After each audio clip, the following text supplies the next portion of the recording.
Sir కూటమికి పవన్ కళ్యాణ్ గారే minus అయ్యారా అని చెప్పేసి కొన్ని క్వశ్చన్స్ రావడం చూస్తున్నాం సార్. అంటే దీనికి గల కారణాలు కూడా ఉన్నాయి. చూసాం గాజు గ్లాసు ఇష్యూ ఏమవుతుందో.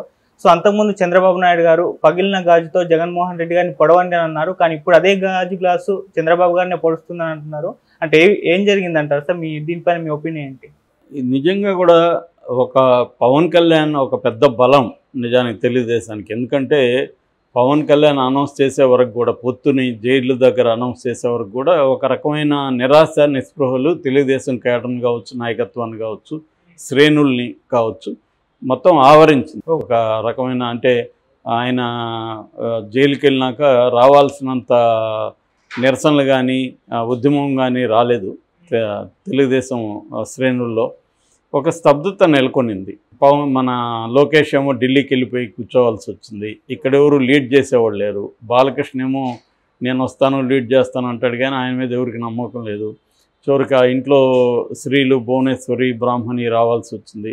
ఇలాంటి ఒక నిరాశాజనకమైన పరిస్థితుల్లో పవన్ కళ్యాణ్ చొరవ తీసుకొని ఆయన అనేక రిస్క్ తీసుకొని ఫ్లైట్ క్యాన్సిల్ అయితే రోడ్డు మార్గంలో వెళ్ళి అక్కడ పోలీసులతో కొట్లాడి ఇవన్నీ చేసి మళ్ళీ వెళ్ళి రాజమండ్రిలో వెళ్ళి ఆయన ప్రకటించడం, అది కూడా అన్కండిషనల్గా ప్రకటించడం, ఇది ఒక ఊపు తీసుకొచ్చింది. పవన్ కళ్యాణ్ లేకపోతే నిజానికి తెలుగుదేశం ఈ స్థాయిలో ఇవాళ గెలుస్తామని వాళ్ళకి నమ్మకం ఏర్పడడానికి ప్రధాన కారణం పవన్ కళ్యాణ్ అని చెప్పొచ్చు. అయితే ఇవాళ అదే పవన్ కళ్యాణ్ కూటమికి ఇబ్బందిగా మారాడా, కూటమికి పవన్ కళ్యాణ్ వల్లే నష్టం జరగబోతుందా అన్న చర్చ మొదలైంది.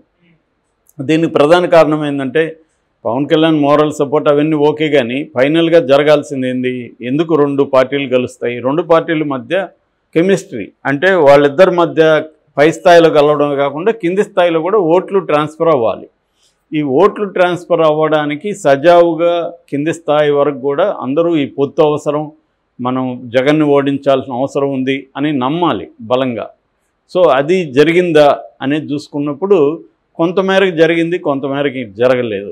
ఎందుకంటే చాలా చోట్ల జన సైనికుల్ని తెలుగుదేశం నాయకులు అవమానిస్తున్నారన్న వార్తలు బలంగా వస్తున్నాయి. నిన్న కూడా మనం దెందులూరులో చూసాము, వాళ్ళని స్టేజ్ మీద కిందికి తోసేశారు, లాగేశారు. సో అట్లాంటి అనేక సంఘటనలు జరుగుతున్నాయి తెలుగుదేశం వాళ్ళు దీని మీద. అట్లాగే జన సైనికులు తెలుగుదేశం వాళ్ళ మీద కూడా తిరుగుబాటు చేస్తున్నారు. ఫర్ ఎగ్జాంపుల్ పిఠాపురంలోనే వర్మని తరిమేసి కారెక్కిచ్చి పంపించిన విజువల్స్ అంతా చూసాము, వీడియోస్ అంతా బయటకు వచ్చాయి. అట్లాగే ఆడియోలు కూడా అక్కడ రిలీజ్ అయినాయి. మాకు పవన్ కళ్యాణ్ మీదనే నిరసన వ్యక్తం చేస్తూ ఆడియో రిలీజ్ అయింది. సో ఇలాగా ఏంటంటే చాలా చోట్ల ఈ కెమిస్ట్రీ వర్కౌట్ అవ్వట్లేదు. So that is number 1 problem. ఇప్పుడు దానికంటే ఒక పెద్ద ప్రాబ్లం కూటమికి వచ్చి పడింది, అది గాజు గ్లాసు రూపంలో. మరి వీళ్ళు ఇది ముందుగా ఎక్స్పెక్ట్ చేయలేదా? ఎందుకంటే ఇప్పుడు చంద్రబాబు 45 ఏళ్ళకు ఉన్నాడు, పవన్ కళ్యాణ్ అంటే ఆయనకి పెద్ద మెచ్యూరిటీ లేదు, అనుభవం లేదని చెప్పుకున్నాం.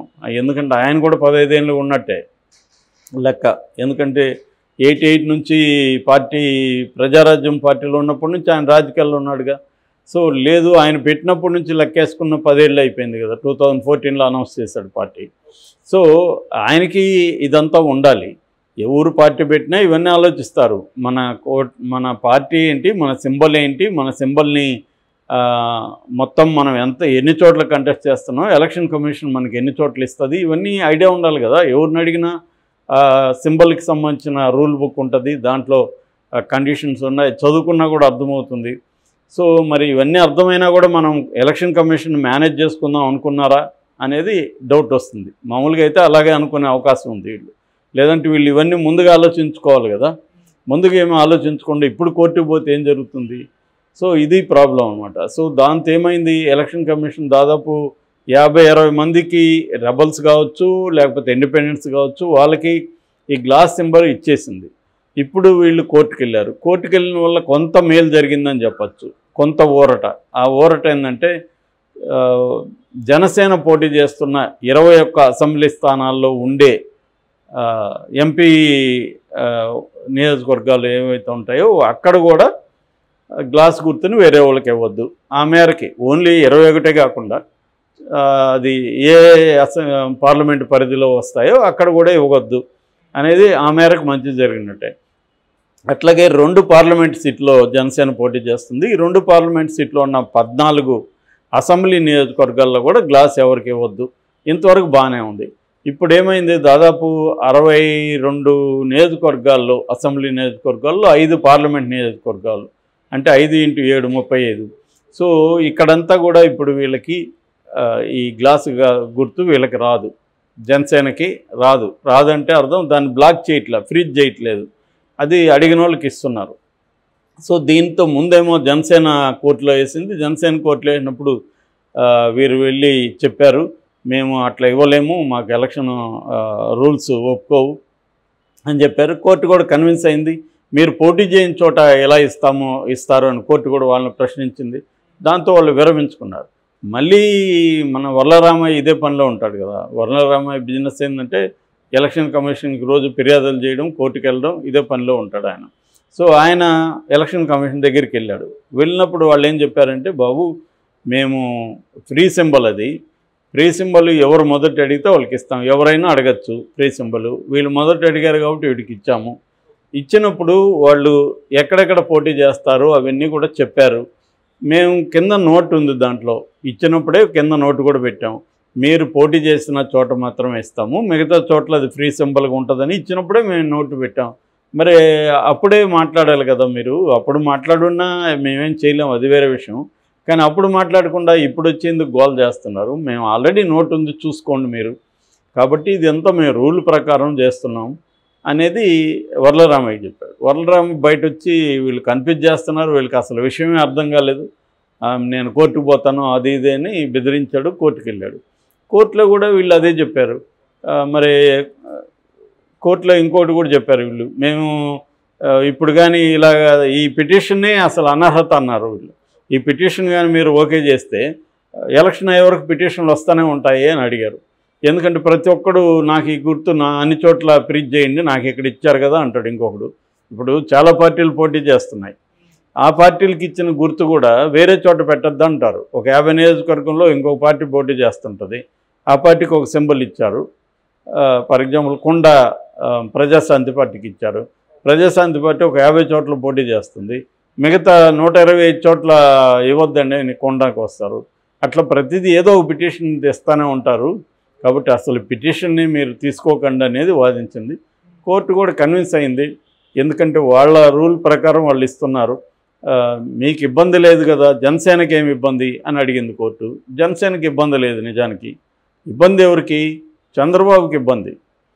ఎందుకంటే ఆయన కదా ముఖ్యమంత్రులు అవ్వాలనుకుంటున్నాడు, ఆయన నిలబెట్టినప్పుడు జనసేన ఓట్లు ఆయనకి కదా పడాలి.